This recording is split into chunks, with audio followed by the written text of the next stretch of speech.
But what we have to recognize is what's shared between the masses and the individual. And this is, according to Gasset, how life is lived, right? And what he says in explaining this idea, he says, instead of imposing on us one trajectory, it imposes several, and consequently forces us to choose. To live, and this is important, to live is to feel ourselves fatally obligated to exercise our liberty, to decide what we are going to be in this world. To live is to feel ourselves fatally, and he has it in italics, obligated to exercise our liberty, right? So that the point is, life becomes an exercise of liberty. Whether you're talking about the masses or you're talking about the individual, it doesn't matter, right? If you're talking about the masses or if you're talking about the individual, the thing that's the same, despite the fact that there's obviously greater numbers in the masses than in the individual, is that the masses and the individual, life is understood as, life is an exercise of liberty. Life is an exercise of liberty, right? Life is an exercise of liberty. The individual has the ability to exercise his or her life in order for his or her life to be meaningful, and it manifests, it being that unique character that is life, manifests in the ability to exercise my liberty. My liberty to choose to do something, right? My liberty to choose to create something, right? Specifically, however, what I think is interesting is that Gasset says, to live is to feel ourselves fatally obligated, right? So that it's not something that you, in a sense, you have a choice to exercise your liberty, but you're also mandated and within society to make choices, right? Our society forces us, and this is going to tie into a later discussion that he has on culture, but our culture forces us to choose to either conform to cultural norms or to rebel against cultural norms, right? And each culture has different cultural norms. One of the cultural norms within America specifically is the notion of the American dream, right? We have the ability to choose to become homeowners and to buy property, to settle down, to marry, to have children, and a white picket fence, right? There are those who will choose not to do that, right? They will exercise their liberty and say that I don't want to do that. But in exercising their liberty against the cultural norm, they are castigated, right? They are set aside from society. They become pariahs. So that in a sense, there is this fatal obligation that Gasset speaks of in almost mandating and not only mandating, but reinforcing these cultural norms.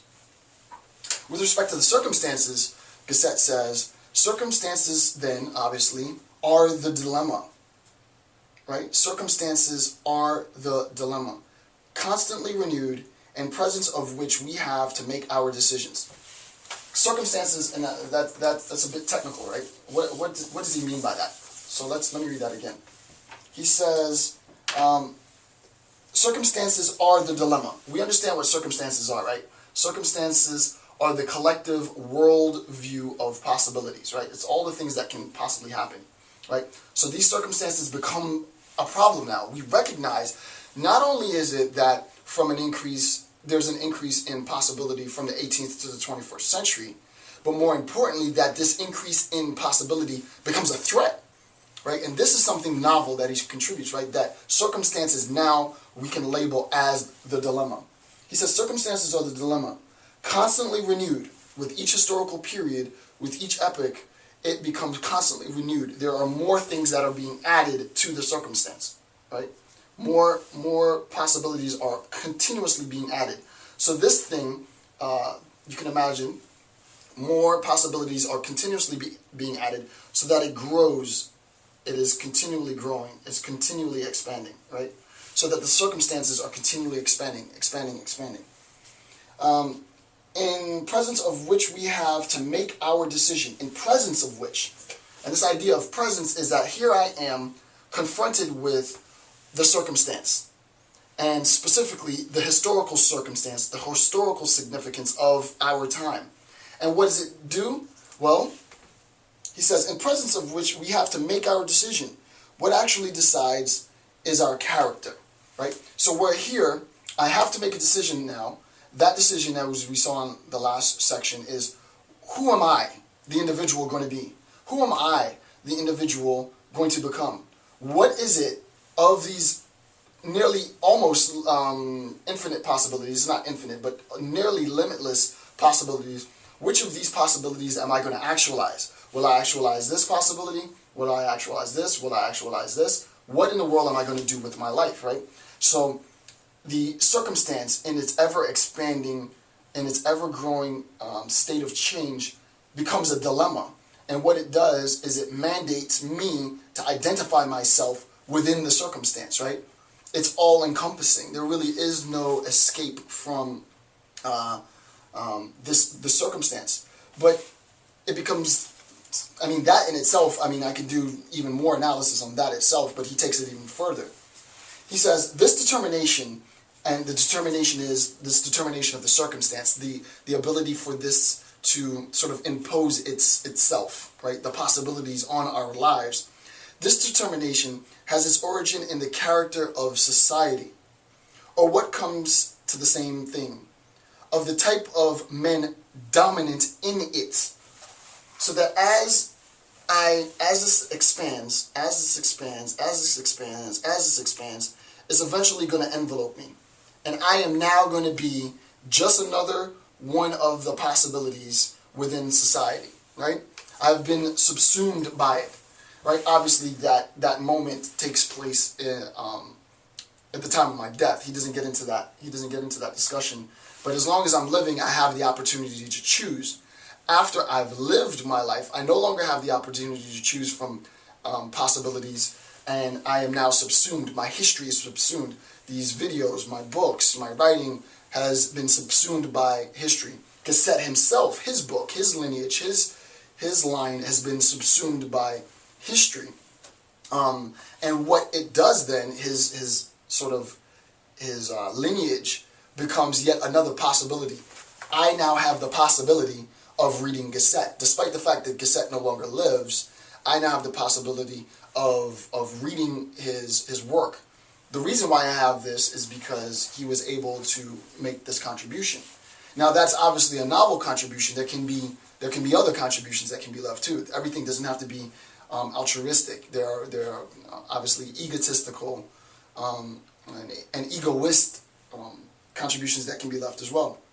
In our time, it is the mass man who dominates. It is the mass man who dominates.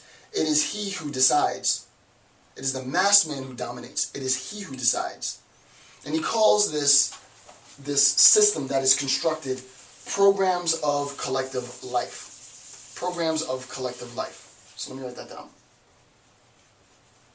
Programs of collective life.